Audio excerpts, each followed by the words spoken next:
was jacking off the third time straight last night. Whoa. Okay.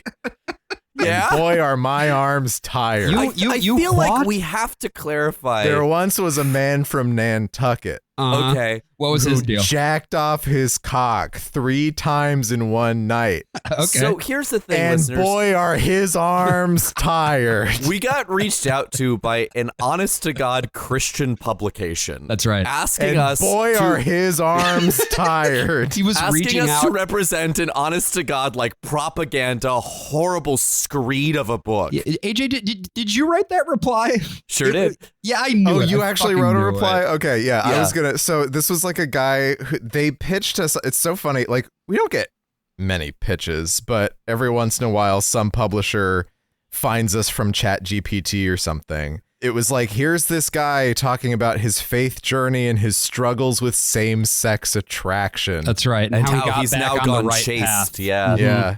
I heard he struggled with his same-sex attraction 3 times last night. 3 How's times. his And arms boy, doing? are his arms. I want people to know that I had this very confident, okay, guys, I have a way to bring this in. And Yes. I intentionally said something that I assumed was going to get cut. But now we're integrating Now we're it. in it. I did not jack off 3 times last night. I was listening to Adventures in Odyssey and desperately clipping things into Mutually 2 a.m. exclusive. That's true. Absolutely mutually yes. exclusive. Not for me. AJ, what did you write in response to this guy? Because I had 2 things that I pitched. The original idea was we don't believe in the heterosexual We don't lifestyle. endorse the heterosexual We don't endorse the lifestyle. that- Which is true. Which would have been great, but it would have been followed up with things, and I just thought I would be more definitive, and I don't know. I got mad is really what happened. Yeah. And so I wrote a very terse, lawyerly response. I oh my think God, my dad would you be channeled proud. your father. I did. I It was genuinely not did. okay. It was. I would disagree that it was lawyerly. It was mean. It was meaner than that. It was yeah. more just like if you had even deigned to listen to a single episode of our What podcast. the fuck did you just fucking say about me, you little it bitch? was more that. Yeah, Yes. yeah. Yeah. And sometimes you gotta fucking do that, or they keep writing you. So many possible worlds, but we got this one. So many possible worlds, but we got this one. Welcome to the Worst of All Possible Worlds, the first and only podcast that will write you back, but only if we're really mad about it. I'm the worst of all possible Joshes. I'm the worst of all possible AJs. And I'm the worst of all possible Bryans, and I've been writing so many emails that, boy, are my arms tired. How many times? How many times were you doing that? 3 times in one Wow. night. 3 3 whole That would emails. be a record for me. That is a in record terms for of this show. replying to emails. Absolutely. Look, we'll get back to you on the Pops coin. We will. We'll get back to you. So we're back, and here's the exciting thing, listeners. If you like listening to episodes of Just Us Boys, I've got great news for you. It's going to be this way all month. We're going to be on our bullshit because Because our arms are tired. Our arms are pretty tired. I can't hold up the guests like we usually do, cradle them. I took the train up from London to Edinburgh a few days ago, and boy, are my arms tired.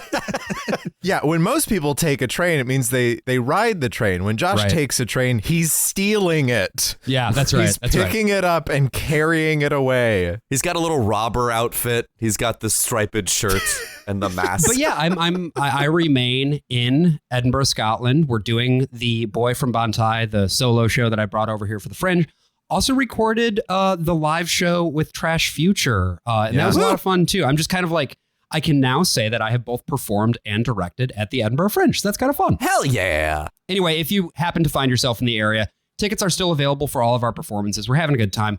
Check that link out in the notes. I will stop pitching now. But we are here today to talk about a topic that is very near and dear to our hearts. And by that, I mean, it's slowly destroying my brain little by little. We are back again with Adventures in Odyssey in our ongoing series, Whit's Endless Summer. That's now right. on episode 45. No, it's not. Is this really Whit's Endless Summer 45? We did it, America. Christ. 5 away from the bicentennial. And I put the That's bi. not a bicentennial.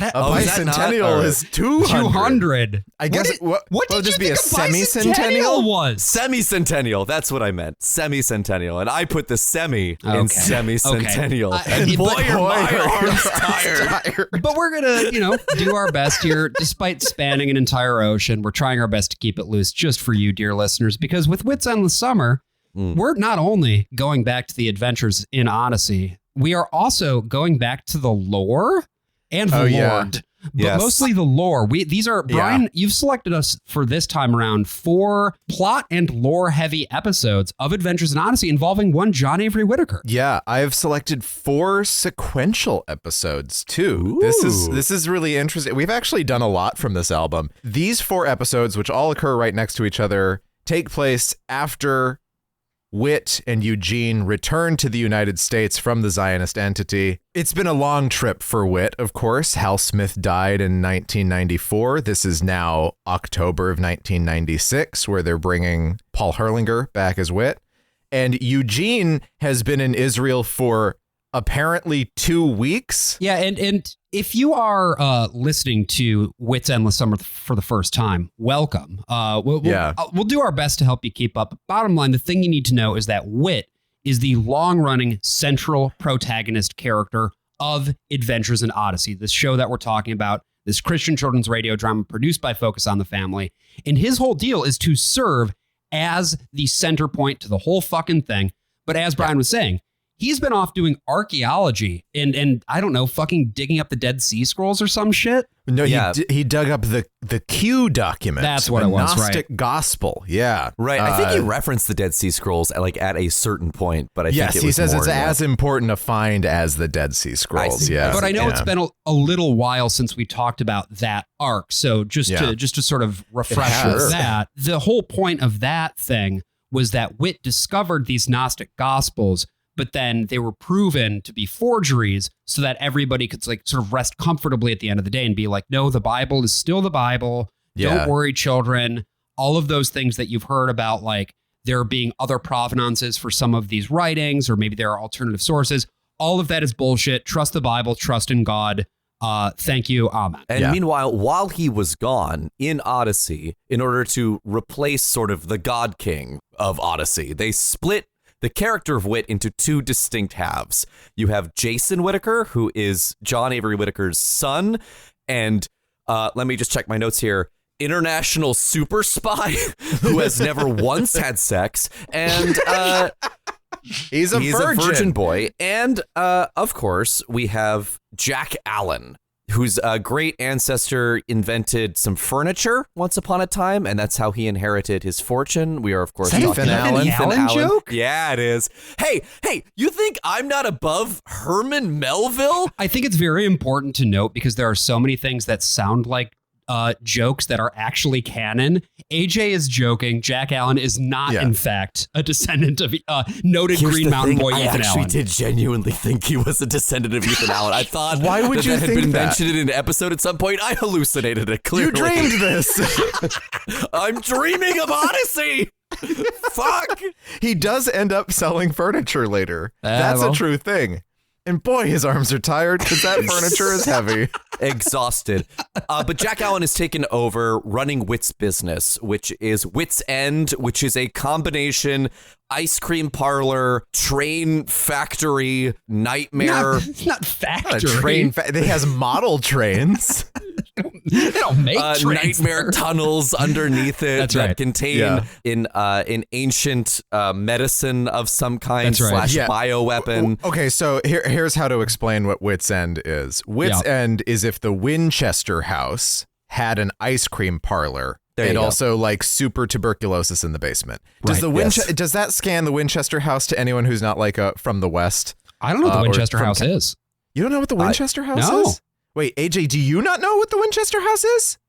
It's in your state. I know. I thought you were referencing a Dickens thing. Go ahead. No, the Winchester Mystery House. Oh my God. It's okay. So Winchester rifles, right? Yes. Heard of them. The widow of the guy who founded Winchester Rifles started getting haunted by all of the people who had ever been killed by them. So she started to spend all of the Winchester money to build a house that would trick ghosts. Also because a couple spirits told her, if you ever stop building the house, you will immediately die. So there's like staircases that go just to other staircases that like you go down and then just go straight back up, and that's the whole room. It's like there Constantine's mansion from Thief. It is absolutely that. Like, I'm sure that those guys were drawing off of the Winchester Mystery Mansion. It's a cool place. I recommend it to anyone. Oh, it's in San Jose. Okay. Yes. No, it is. It actually very much looks like how I imagined Whit's End to look in my head. Oh, cool. While Whit's been away, that has been the status quo. We have Jason, who is more of Whit's like impulsive, angry side, and angry side, also the side that like is computer literate. He's really into tech. And then Jack Allen is like the wise old like mentor figure, kindly grandfather type. And Jack is voiced by Alan Young, most well known as Scrooge McDuck. That is true. Terrific voice actor, as we'll get to in a later episode. But these first two episodes that we cover here actually focus on one of the more long-running relationships in Odyssey, which is that between Eugene Meltzner, who is the polymath tech wizard who goes to the local community college and also helps out at the Children's Ice Cream Emporium for reasons unknown. And only recently converted to Christianity. That's right. Yes. And Katrina Shanks. That's right. Because that's the other big piece of lore that we'll dump and then we'll be able to get started, which is that Eugene has a longtime girlfriend named Katrina Shanks, voiced by Pamela Hayden, a.k.a. Milhouse. From The Simpsons. Because Katrina was a Christian first, she was like, Eugene, you got to become a Christian. Then he became a Christian. But because he's been away and because he's a very anxious person, he still has anxieties about the state of their relationship. So hopefully that's got you caught up. Let's get started here with The Right Choice Part 1. This was written and directed by Paul McCusker, originally aired October 19, 1996. This one kicks off with Whit, John Avery Whittaker, our protagonist, with now Paul Herlinger, Whit 2, the new voice actor for him, talking with Jason Whittaker, his son. Dad, hey. Oh, Jason, hello, son. Hi. Oh, it's great to see you. I was beginning to wonder about you. Listen, I'm sorry I'm late. My flight was delayed coming up from Odyssey. I had trouble with the hotel reservations. Traffic. Never mind. How was your trip? Oh, long but painless. Immigration in New York asked me a lot of questions. You know, why was I in the Middle East so long? That good sort question. Of thing. I guess they thought I was a smuggler. Yeah, so Whit was detained by pre-9/11 customs. That's right. And I love That's so hard to do. Oh, I guess they thought I was a smuggler. And then he immediately talks about all of the artifacts that he smuggled in his luggage. Yeah. No, Jason picks up his luggage and it is mysteriously heavy. And it almost feels like this is setting up a plot. And it isn't. That's it. Not it's at done. all. No. But I could feel from far away, I could feel AJ just being like, what about the suitcase? What's in the bag? I mean, there's so many questions that are prompted by this episode, right? Because he also has to talk to the board. Yes. Who is in charge of question mark? Like, that's when we get back into the lore, if you have forgotten, which understandably so. Whit works for is on the board for an encyclopedia. And is also the founder of the encyclopedia company? Yes, called the Universal Press Institute, which is just a cutout for U.S. intelligence agencies. Right, but like when we hear from the board, it sounds like they're a explicitly Christian encyclopedia company. Yes. Because they're like, you have to continue the mission. It is a Christian encyclopedia company that is a cutout for U.S. intelligence that also owns the ice cream shop that Whit runs in Odyssey. This makes sense if you work for Focus on the Family, because this is basically what your job is working for Christian publication, right? Adventures in Odyssey itself is a children's show made by an evangelical organization to create a parallel pop culture for little sheltered kids. Right. Who don't get to watch like Disney Channel TV shows or Cartoon Network or whatever. Yeah, I just think that there's something so particularly insidious about a Christian encyclopedia company when so encyclopedias are supposed to be very just objective and truth, neutral. Yeah. Right? Well, and it points as well to a lot of things that I think are taken for granted within these circles, which are actually extremely fucking weird. Yeah. It reminded me immediately of like Hobby Lobby, right? And all of those rare artifacts that they just fucking basically plundered and smuggled in, which many of which maybe were never be repatriated. Yeah. Right. Yeah, well, that's the thing for people who don't know. People know this, but the family that owns Hobby Lobby created this Museum of the Bible in Washington, D.C., where the Bible was written.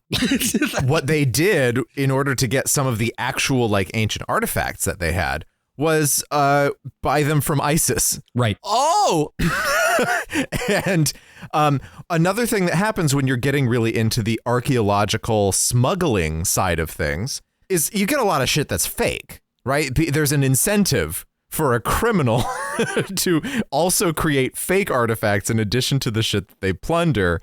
And like half of the stuff that Hobby Lobby's museum had has been like debunked over time. It's sort of like Phil Collins' collection of Alamo stuff. Memorabilia. Yeah, it all, I think, points to assumptions that are made of like, oh yeah, this is normal, because to them it is. And then on the outside, you're like, what the fuck are you talking about? What do you mean a Christian encyclopedia? There's an encyclopedia company that wants to invest a great deal of its mission into Christian missionary work and also bring back biblical artifacts. That's really interesting because the desert. I think when Whit is saying missions, right, supporting missions overseas, he might actually just mean archaeological missions. However, that's really not clear. Yeah, there is such a thing as an archaeological mission. However, the word mission just comes across as Christian mission, as in missionaries, as in Lottie Moon kind of shit. It's very, very weird. I can't think of, maybe there has been some sort of Christian encyclopedia. Like maybe that's what Phyllis Schlafly's son was up to before Conservapedia happened. He like did a print version and then saw Wikipedia and was like, fuck, we need to get this online. Meanwhile, Eugene, who also went along. Yeah, was there for 2 weeks, got a very deep tan, and is now wearing a caftan. Everybody keeps calling it a bathrobe in what is just a very racist joke, because it's like, a caftan doesn't look like a bathrobe. It doesn't look like a bathrobe at all. Eugene has, in their words, not mine, gone native. And he is trying to call Katrina, but hasn't been able to get a hold of her. So he calls the campus, the university campus that she works at, and gets her friend? Janice Mitchell. Her roommate. He finds her roommate at the place where she works. This is another example of Odyssey just doing too much detail on something. Right. But anyway, Katrina is off, and this roommate is telling Eugene just exactly why. Hello, Janice? What's going on? I'm sorry I dropped the phone. Thank you for the information. You've been most helpful. Goodbye. Hey, wait a minute. I want to know what... Katrina got engaged without me. Oh, I don't believe it. There must be a sensible explanation for this. There is. Brandon gets to see Katrina 24 hours a day, 7 days a week at the university, while I'm far away in Odyssey or in the Middle East. This can't be right. Katrina wouldn't do something like that. No, not without talking to you first. Right, but she obviously has done it. Why else would she go to a quaint romantic resort like Lakeshore Lodge? It's the Niagara Falls of Chicago. So yeah, Katrina and Brandon have gone to the Lakeshore Lodge. In this world, Lakeshore, I guess, is sort of like a northern suburb of Chicago. I guess, yeah. I would assume tucked in there with like Winnetka and Glencoe. It's actually right next to Jerry Whittaker's cabin. Yeah. Now mossed over with age. For a show that mentions Chicago all the time, their grasp on the geography of Chicagoland is so fucking tenuous. Yeah, because they decided to write a radio drama about a place that's in Ohio because they wanted to get all these breadbasket listeners. But all of these guys are from, like McCusker grew up in like Pennsylvania, but like they're from the West, right? They were writing in California and then Colorado. They're nowhere near any of this stuff. Just buy a fucking map. It's not that hard. So Katrina's roommate had said something about an engagement and going with Brandon. And Brandon's a character who's never appeared before this moment, but he has been mentioned. I skipped that one. I try to skip a lot of these. I was going to skip these even at one point, but here we are. I don't know. I find there's something very compelling and juicy about these because Eugene... Then I'll keep grabbing them. No more. No more of these. There's so many more, AJ. Eugene is acting like such a piece of shit this entire run. And I do sort of admire that they allow him to be as like grotesque as he becomes in these, but the underlying sentiment is still really gross, which is ultimately women need men's permission to do anything. Yeah, and we'll get into that a little bit deeper. But yeah, Brandon is this guy that like last time Katrina had visited Odyssey, she was like, yeah, I'm kind of seeing this guy named Brandon. And then at the very end, Eugene professed his love for her and she was like, okay, love you too. And then this is the next time that we've seen her. So she's at a hotel at the Niagara Falls of Chicago with an engagement. I like that this roommate has no idea what's going on.